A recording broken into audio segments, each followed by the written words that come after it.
ያላለቀ ጉዞ ለሴቶች ህይወት ጉዳት እንዲሁም አባጣና ጎርባጣ ሆኖ እያስቸገረ ያለውን እንቅፋት የማስወገድና የማቃናት ጉዞ ተገባደደ እንጂ አላለቀም።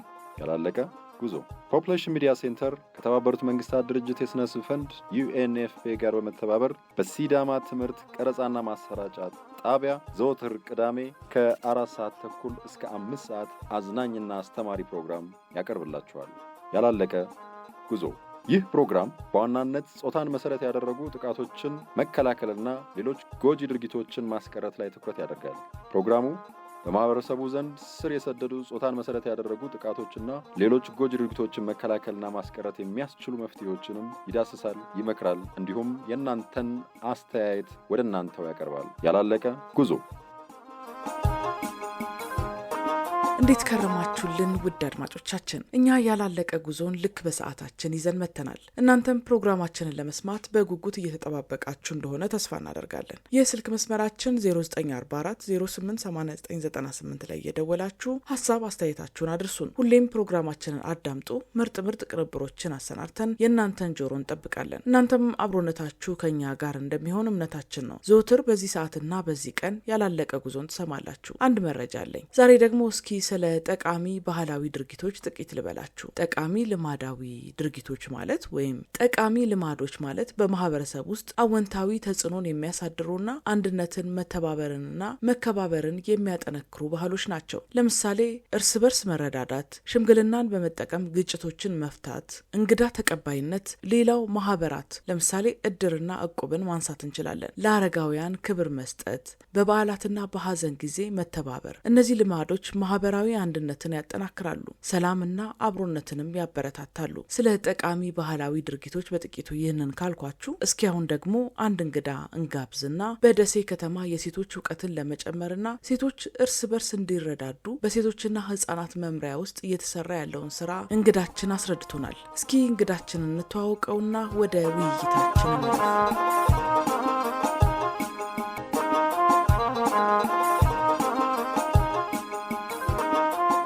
ገበያው ባህሩ ባላለው የደሴ ከተማ ሴቶች ህጻናት ማህበራዊ ጉዳይ መምሪያ የሴቶች ግንዛቤ ንቅናቄ ተሳትፎ ማስፋፊያ ቡድን መሪ።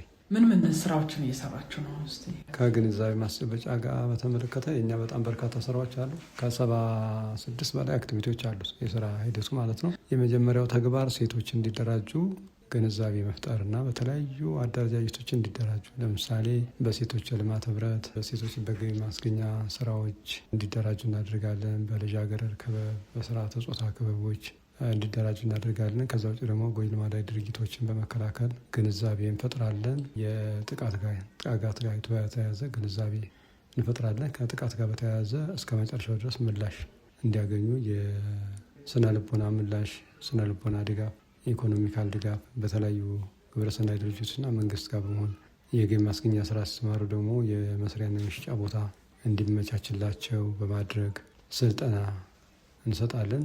BDS ስልጠናዎች፣ የላይፍ ስኪል ስልጠና። BDS ማለት ቢዝነስ ዲቨሎፕመንት ስኬጁል ነው የሚባለው። የገቢ ማስገኛ ስራ ሲሰማሩ የቢዝነስ አስተሳሰብ እንዲኖራቸው የሚያደርግ ስልጠናዎች እንሰጣለን። በሴቶች ማህበር እንዲደራጁ፣ ምክንያቱም በጾታቸው ተደራጅተው የተለያዩ ነገሮች የተለያዩ ችግሮች እንዲከላከሉ ኢኮኖሚያዊ፣ ፖለቲካዊ፣ ማህበራዊ ተጠቃሚነት ለማረጋገጥ በእነዚህ አደረጃጀቶች እንዲደራጁ እናደርጋለን። ከጤና ጋር በተያያዘ ደግሞ የስራ የኤችአይቪ ጋር የተያያዘ ከስነ ተዋልዶ ጤና፣ የማህጸን ጫፍ ካንሰር፣ የጡት ካንሰር ምርመራ እንዲያደርጉ ግንዛቤ እንፈጥራለን። አሁን ደግሞ በዚህ በማርች 8 ወቅት በሁሉም ጤና ጣቢያዎች ደሴ ከተማ 7 ጤና ጣቢያዎች አሉ። መንግስት 2 ሆስፒታሎች አሉ። በእነዚህ በየቀኑ 10 ሴቶች የማህጸን ጫፍ ካንሰር ምርመራ ያደርጋሉ ማለት ነው። ሕክምና አገልግሎትም ያገኛሉ። እየተሰራ ነው። ሌላው የገበያ ትስስር እንሰራለን። ለምሳሌ ፒያሳ ላይ አሁን ባዛር አለ። ከ25 እስከ 5 ድረስ የሚቆይ እስከ ነገ ድረስ የሚቆይ እስከ መጋቢት 5 ድረስ የሚቆይ የሴቶች የኤግዚቢሽንና ባዛር እየተካሄደ ነው። ስለዚህ ምርታቸውን እንዲያስተዋወቁ፣ ከዛ ውጭ በገቢ ማስገኛ በተለያዩ አደረጃጀት ውጤታማ የሆኑ ሞዴል የሆኑ ሴቶችን ተግባሮቻቸው እንዲታወቅ እንዲጎበኙ እናደርጋለን ማለት ነው። በጣም በርካታ ተግባራት አሉ። በሴቶች በህብረት ስራ በቁጠባ የህብረት ስራ ማህበራት እንዲደራጁ እንዲቆጥቡ እርስ በርሳቸው ከፋይናንሻል ጋር የተያያዘው ስለሆነ ለጥቃት እየጋለጻቸው ያለ እርስ በርሳቸው የሚበዳደሩበትንና ከዛ አለፍ ሲል ደግሞ የህብረት ስራ ማህበራት ውስጥ እንዲገቡ እንሰራለን። በሰላም ግንባታ ዙሪያ ሴቶች ሰላም ሲጠፋ ሴቶች ስለሆኑ ችግር የሚደርስባቸው የሰላም ስራ በተመለከተ በሱ ላይ እንሰራለን። የበጎ ፈቃድ አገልግሎት ላይ እንዲሰማሩ ሌላውም ደግሞ ለሴቶች የበጎ አገልግሎት እንዲሰጥ በማድረግ የደም ልገሳ በማድረግ እነዚህን ተግባራት እንሰራለን። ሞዴል ቤተሰብ፣ ሞዴል ባልና ሚስት እንዲፈጠር፣ ሞዴል ቀበሌ እንዲፈጠር እና ከልጅነት ጋብቻ፣ ከሴት ልጅ ርግዛት፣ ከጠለፋ እንጥል ማስወጠት፣ ግዝግ ማስፈልበል እነዚህ 5 ጎጂ ልማዳዊ ድርጊቶች አሉ በእኛ በአማራ ክልል። ስለዚህ እነዚህን በመከላከል እንሰራለን። ከዛ ውጭ ከተለያዩ ግብረሰናይ ድርጅቶች ጋር በመሆን የሴቶችን ሁለንታዊ ምላሽ ተሳትፎ ደግሞ ኢኩቲ እንዲመጣ ኢኳሊቲ ሜዳው ስለሆነ የእኩልነት ስራው ላይ የፍትሐዊነት ስራው ላይ እሱ ላይ ያተኮረ ስራ እንዲሰራ እናደርጋለን። ተቋማት ለዚህ ምላሽ እንዲሰጡ ለምሳሌ ዋን ስቶፕ ሴንተር ለሴቶች አገልግሎት ከጥቃት ጋር የተያዘውን አገልግሎት ይሰጣል። ስነ ልቦና፣ የሕክምና አገልግሎት ህንፃን እሱን በማጠናከር ሴፍ ሀውሶች አሉ። አውሳድ አለ እዚህ ከተማ ላይ እንደ ጥቃት የሚደርስባቸው ሴቶች የህግ አገልግሎቱን እስከሚያገኙ ድረስ እዛ እንዲቆዩ ይደረግና የህግ አገልግሎት በፍትህ በኩል በፖሊስ በኩል እንዲሰጥ እናደርጋለን። ከዛ ውጭ ከሴቶች ጋር በተያያዘ በተለይ ጥቃት ላይ በተያያዘ እና ጎጂ ልማዳዊ ድርጊት ጋር በተያያዘ የሚሰሩ ተቋማትን የማስተባበር ስራ፣ የማሰልጠን ስራ፣ ኃላፊነታቸው እንዲወጡ የማድረግ ስራ፣ የክትትልና ድጋፍ ስራ እንዲሰሩ እናደርጋለን። በጣም በርካታ ስራዎች ናቸው የዚህ ስራ። እንግዲህ ስንቶቹ እንደገለጽኳቸው በርካታ ስራዎች አሉት። ግን በግብ ደረጃ ሲታዩ 7 ግቦች አሉ፣ ትልልቅ ግቦች። በእነሱ ስር ደግሞ 76 አካባቢ አክቲቪቲዎች አሉ። የ7ኛው ግብ ከመረጃዎች ጋር የተያያዘ ነው ማለት ነው። ስለዚህ ጥቃት የደረሰባቸው ሴቶች ሚስጥሩ ጉዳያቸው ሚስጥሩ ተጠብቆ አገልግሎት እንዲያገኝ እናደርጋለን። ይሄ በጣም ሰኪውር ነው። ባለሙያ ፎካል ጭምር መድበን ማለት ነው እሱ እናደርጋለን ማለት ነው። እሺ፣ ለውጥ ግን እያመጣችሁ ነው ወይስ እንዴት ነው? ለውጥ እየመጣ ነው ብለን እናስባለን። በእርግጥ አሁን ያለው የሀገሪቱ ነባራዊ ሁኔታ ትንሽ ሰብሰብ ያለ ነው ከዚህ ከሰላም ጋር ተያይዞ። ነገር ግን አሁን በፊት ሴቶች መጥተው ሪፖርት ያደርጋሉ። አሁን በዚህ በሁለተኛው ሩብ ዓመት እስከ ሁለተኛው ሩብ ዓመት ብቻ ያለው 99 ጥቃት የደረሰባቸው ሴቶች አሉ። ከእነዚህ ውስጥ 51ዎቹ ወሲባዊ ነው። ከ50 ወንዶቹ ደግሞ 6ቱ ወንድ ህጻናት ናቸው። እነዚህ ሁሉ ሪፖርት የሆኑት ለውጥ ስላለ ነው። አሁን ጥቃት የደረሰባቸው ሴቶች መጥተው ከኛ ጋር ሀሳባቸውን መግለጽ ይችላሉ። የሚያስፈልጋቸውን ነገር መጠየቅ ይችላሉ። በዛ ላይ ደግሞ ተቋማት ጋር ያለው የነበረው የቅንጅት ስራ በጣም የተሻለ ሆኗል ማለት ነው። ለምሳሌ በፊት ፍትህና እኛ ብዙ አንቀራረብም። ፖሊስ እንዲያደረገ ፍትህ እንዲያደረገ ነበር የሚባለው። አሁን ግን እንዳንድ የስራ ሂደት እንዳንድ ተቋም ሆኖ ነው የሚሰራው ማለት ነው። ፍትህ ጋር የምንፈልገውን አገልግሎት በፈለግነው ጊዜ ማግኘት እንችላለን። ፖሊስ ጋር ሴቶች ሊያገኙ የሚችሉትን አገልግሎት በፈለጉት ጊዜ ማግኘት ይችላሉ ማለት ነው። ስለዚህ ቅንጅታዊ አሰራሩን ጭምር እየተሻሻለ የመጣበት ሁኔታ አለ። ከዛ ውጭ ለሴቶች የሚሰጡት አገልግሎት ደግሞ አድጓል። ለምሳሌ በፊት ዋን ስቶፕ ሴንተር አልነበረም፣ አሁን አለ። ኢቭን ነጻ ስልክ መስመር አልነበረም፣ አሁን 6523 የሚል ነጻ መስመር አለው። ቢሮ ሴቶችና ማህበራዊ ጉዳይ መምሪያ የነጻ መስመር አለው 6631 የሚባል የክልሉ አለው 7722 የሚባል ኢቨን የፌዴራል የህግ ባለሙያ ሴቶች 7711 ስልክ ቁጥር አሉ። እነዚህ ሁሉ አገልግሎቱ እየተሻሻለ መምጣቱ ተደራሽነቱን የሴቶችን ጥቃት ለመከላከልና ሁለንተናዊ ተጠቃሚነታቸውን ለማረጋገጥ የሚሰሩ አሰራሮች ናቸው። ከዛ ኤስጂቢ የሚባል ክላስተር አለ። በዛ ተግባራቸው ይገመገማሉ።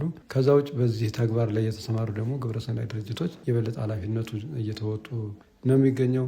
የእናንተንም ፖፕሌሽን ሚዲያ ሴንተርን ብንወስድ እኛ ጋር 2 የሬዲዮ አድማጭ ቡድኖች አሉት። ሆጤ ትምህርት ቤት ላይ ለልጃገረዱ ክበብ ሚኒ ሚዲያ የሚያገለግሉ ግብዓቶች ሰጥተዋል። ስለዚህ እንደዚህ ደግሞ ዝቅተኛ የገንዘብ ችግር ያለባቸው ልጃገረዶች እንዲጠየቁ የሞዴስ አገልግሎት ሆስፒታሉ ላይ ለምሳሌ ሌሎች ድርጅቶች ሆስፒታል ላይ ያለውን የዋን ስቶፕ ሴንተርን የሚያሟሉት ግብረሰናይ ድርጅቶች ነው። ስለዚህ ምላሽ የሚሰጠው ነገር ከፍ ብሏል ማለት ነው። የህዝብ ግንኙነት ስራችን አድጓል ማለት ነው። ስለዚህ እኔ የሚመለከተኛል የሚለው ብዙ ሆኗል ማለት ነው። ስለዚህ አሁን የሚቀረን ሁሉም ሰው ተረባርቦ የሰላሙን ጉዳይ ቢያረጋግጥ፣ ሴቶች ላይ ከሰላም ጋር እያማኘ አንደኛው መውጫ እያደረገን በሴቶች ላይ ጥቃት የሚያደርሰው ነገር በደንብ ሶሉሽን ያገኛል ብለን እናምናለን። ስለዚህ ለውጥ አምጥቷል የሚል እንትን አለኝ። አሁን ምናልባት ሪፖርት ሲደረግ የሪፖርት መጠኑ ጨምሯል። የጨመረው ግን ጥቃቱ ስለጨመረ ብቻ ሳይሆን ጥቃት የደረሰባቸው ሰዎች በሚሰጠው የግንዛቤ በሚዲያዎች የሚደረገው የተለያዩ ንቅናቄ መድረኮች አሉ። በእኛ የሴቶችና ህጻናት ማህበራዊ ጉዳይ እንኳን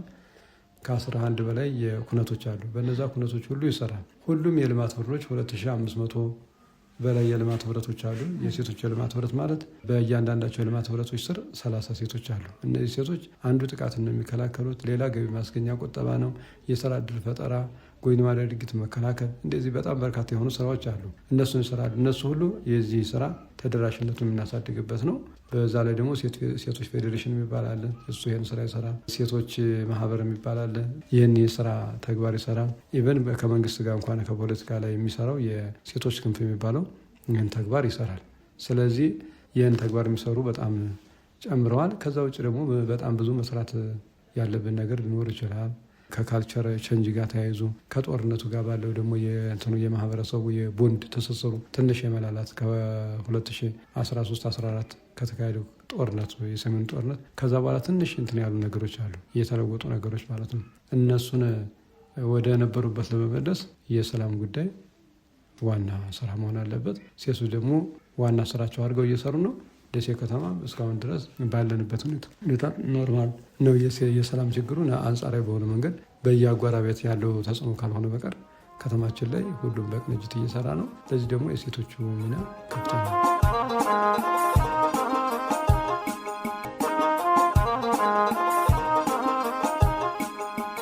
አድማጮች እየተከታተላችሁ የምትገኙት ያላለቀ ጉዞ የተሰኘውን የሬዲዮ ፕሮግራማችንን ነው። ከዛሬው እንግዳችን እንደሰማነው በደሴ ከተማ ሴቶችና ህጻናት መምሪያ ውስጥ የሴቶችን አቅም ከፍ ለማድረግና የሚገጥማቸውን ምጣኔ ሀብታዊ፣ ማህበራዊና ስነ ልቦናዊ እንዲሁም አካላዊ ጥቃቶችን ለመከላከልና ለማቋቋም የሚሰራውን ስራ ተረድተናል። አንቺስ በአካባቢሽ ያሉ እንዲህ ያሉ የማህበረሰብ ንቅናቄ ተግባራት ላይ በመሳተፍ የሚደርስብሽን ስነ ልቦናዊም ሆነ አካላዊ ጥቃት ለመቋቋም እንዲህ ያሉ አጋጣሚዎችን ትጠቀሚያለሽ? አሊያስ የደረሰብሽን ጉዳት ለብቻሽ አፍነሽ ተቀምጠሻል? እስኪ ያላችሁበትን የምትኖሩበትን ልምድና ተሞክሮ እየደወላችሁ አካፍሉን። እኛም የእናንተን ልምድ ሰምተን ለእናንተው መልሰን እናሰማችኋለን። እንግዲህ ውድ አድማጮች እየተከታተላችሁ የምትገኙት ያላለቀ ጉዞ የተሰኘውን የሬዲዮ ፕሮግራማችንን ነው። በዚህ ባላለቀ ጉዞ የሬዲዮ ፕሮግራማችን ዘወትር በጉጉት የምትጠብቁት ስፍራሽ የተሰኘው የሬዲዮ ድራማችን ዛሬም ሰዓቱን ጠብቆ ወደ እናንተ ሊደርስ ነው። የዛሬውን ወደ እናንተ ከማድረሳችን በፊት ባለፈው ሳምንት ማለትም በስፍራሽ ክፍል 25 የስፍራሽ እናት ወይዘሮ እናት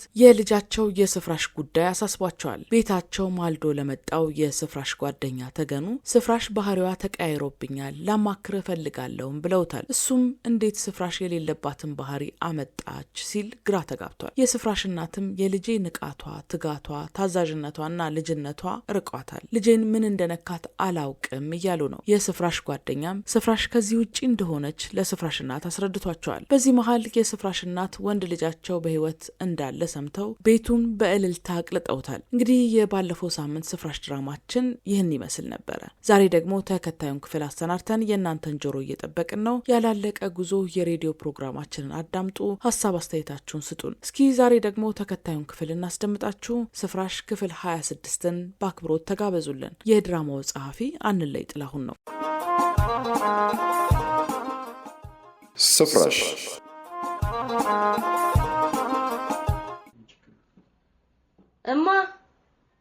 እማዬ፣ እዚህ ነኝ ልጄ። የት ነሽ? በጓሮ ነኝ፣ ድንች እያሳቀፍኩ ነው። እንዴ ምን ነው በብርድ ትንሽ ፀሐይ ሞቅ እስክትል አትጠብቂም እንዴ? በዛ ላይ ድንቹ ገና አላደገም። ከወር በላይ ሆኖታል፣ ግን በስርዓት አልበቀለም። በጣም ስስ ነው። ቀስ እያለ ይበቅል ይሆናል። ለመሆኑ የት ሄደሽ ነው? ከጓደኛዬ ስጦታ ልቀበል። የምን ስጦታ ነው? ለጉዞና ለትምህርት የሚሆኑ ስጦታዎችን ከቤተሰቦቿ ጋር ሆኖ አበረከቱልኝ። ውይ የሳባ ቤተሰቦች ናቸው? አዎ፣ ያልጠበቅኩት ስጦታ ነው። እጃቸው ይባረክ። ውይ ምን ሰጡሽ? ምን ያልሰጡኝ ነገር አለ ብለሽ ነው? መጽሐፍ፣ ማስታወሻ ደብተር፣ የንጽህና መጠበቂያና የፀጉር ቅባት። ይህን ያህል ስጦታ! እውነት ጓደኛ ማለት እንዲህ ነው። የተባረከች። በጣም መልካም ሰዎች ናቸው። በተለይ አባቷ ከደግነታቸው ብዛት በስስት ይመለከቱኝ ነበር።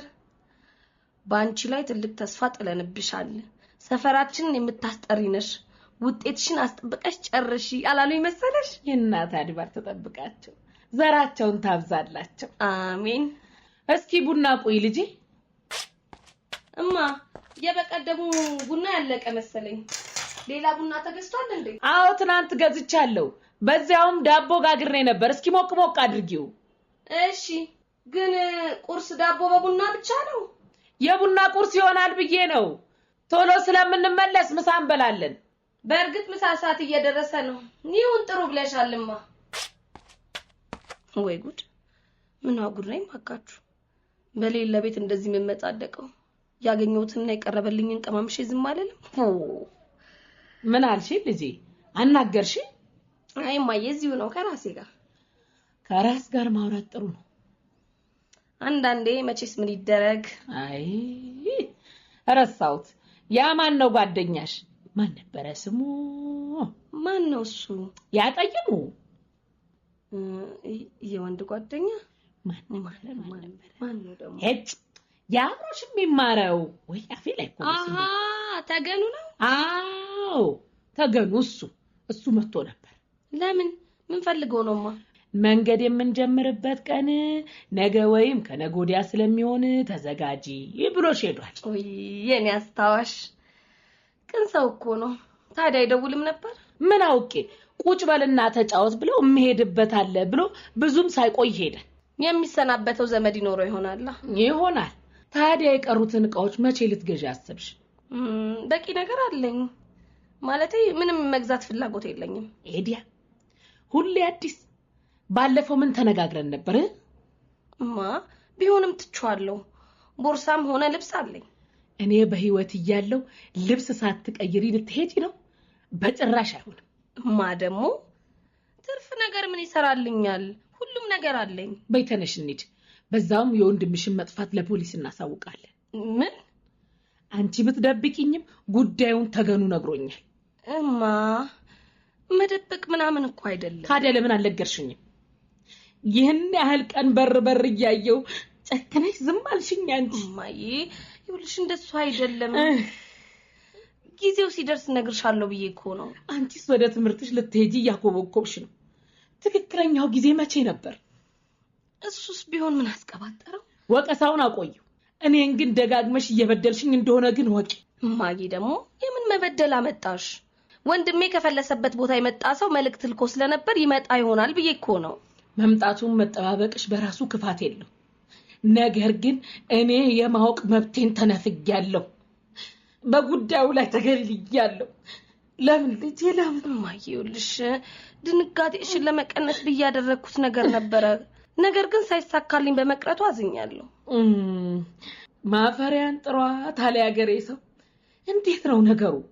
አሁንም እኔ በማወቄ ትጸጸቻለሽ? ይኸውልሽ እንደሱ ለማለት ፈልጌ ነው እንጂ ሌላ ምን አለው? ጤናሽ እንዳይታወክ እንዳትደነግጪ ጥንቃቄ ማድረጌ ነበር። ነገር ግን እንዳየሽው ያመጣ ወሬ ሲነዛ ያቺን መጣሽ ሲዘባርቅ ይኸው ያቀድኩት ተበላሽ። እነሱ ባይኖሩ ኖሮ እኔ እንደ እናት ምን ልሆን ነበር? ለመሆኑ የእናትነትን ስሜት መረጃ በመደበቅ ማጥፋት የምትችይ ይመስልሻል? እሱማ በምን አቅሜማ ቢያንስ ከገባድ ድንጋጤ ልከላከል መሞከሬ ነበር። በይተዩ በደል መሆኑን ከተረዳሽ በቂ ነው። እባክሽ እንደሱ አትበይ። ጸጸት ውስጥ አትክተችኝ። ሌላውን ነገር ታዩ። በእኔ አሁን ተነሽና ልብስሽን ልግዛ። ተነሽ። እሺ በቃ እንሂድ።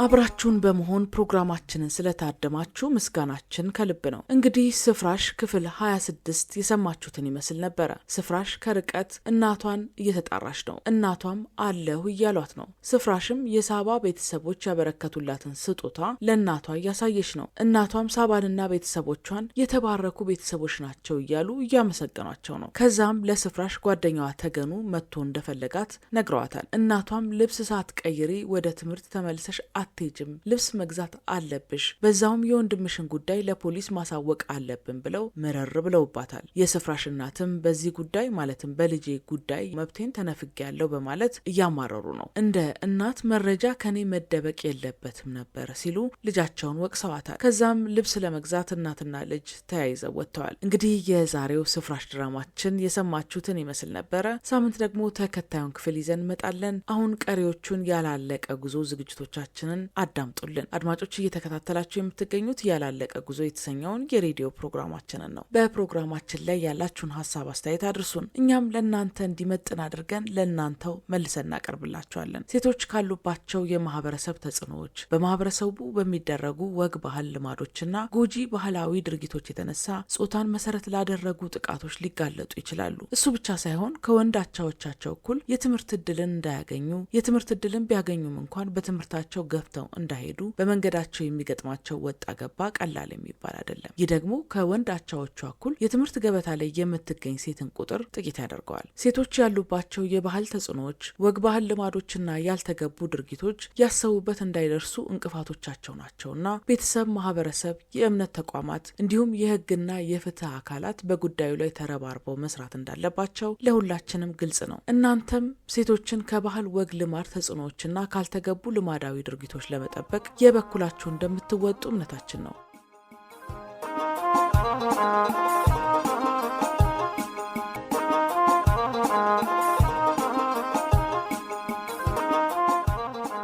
በዚህ ባላለቀ ጉዞ የሬዲዮ ፕሮግራማችን የዛሬውን የሚመስሉና ሌሎች በርካታ ቁም ነገሮች ወደ እናንተ ይደርሳሉ። ያላለቀ ጉዞ የእናንተ ፕሮግራም ነው። ሁሌም አዳምጡን፣ ሀሳብ አስተያየታችሁንም ስጡን። እንደሰማችሁት የሚያዝናኑ መረጃን የሚሰጡና እውቀትን የሚያስጨብጡ በርካታ ቅንብሮችንና ድንቅ የሆኑ ተሞክሮችን አዘጋጅተናል። ሁሌም በዚሁ ቀንና በዚሁ ሰዓት ያላለቀ ጉዞን ታደምጡታላችሁ። እናንተ ውድ አድማጮቻችንም ሁሌም ያላለቀ ጉዞን አዳምጡ። በፕሮግራማችን ላይ ያላችሁን ሀሳብ አስተያየት አድርሱን። ደውሉ፣ ጻፉም። የስልክ መስመራችን 0944088998 ነው። የዛሬው ያላለቀ ጉዞ ፕሮግራማችን እየተጠናቀቀ ነው። ሳምንት ግን በተለመደው ሰዓት ሰብሰብ ብላችሁ ጠብቁን። ልክ በሰዓታችን ያላለቀ ጉዞን ይዘን እንመጣለን። እስከ ሳምንት መልካሙ ሁሉ ከሁላችሁም ከአድማጮቻችን ጋር ይሁንልን። የስልክ መስመራችንን በድጋሚ ላስታውሳችሁ 0944088998 ነው። ደውሉ፣ አሊያም አጭር የጽሁፍ መልእክትም መላክ ትችላላችሁ። ቸር ሰንብቱልን። ያላለቀ ጉዞ ለሴቶች ሕይወት ጉዳት እንዲሁም አባጣና ጎርባጣ ሆኖ እያስቸገረ ያለውን እንቅፋት የማስወገድና የማቃናት ጉዞ ተገባደደ እንጂ አላለቀም። ያላለቀ ጉዞ ፖፑሌሽን ሚዲያ ሴንተር ከተባበሩት መንግስታት ድርጅት የሥነ ሕዝብ ፈንድ UNFPA ጋር በመተባበር በሲዳማ ትምህርት ቀረጻና ማሰራጫ ጣቢያ ዘወትር ቅዳሜ ከ4 ሰዓት ተኩል እስከ 5 ሰዓት አዝናኝና አስተማሪ ፕሮግራም ያቀርብላችኋል። ያላለቀ ጉዞ ይህ ፕሮግራም በዋናነት ጾታን መሰረት ያደረጉ ጥቃቶችን መከላከልና ሌሎች ጎጂ ድርጊቶችን ማስቀረት ላይ ትኩረት ያደርጋል።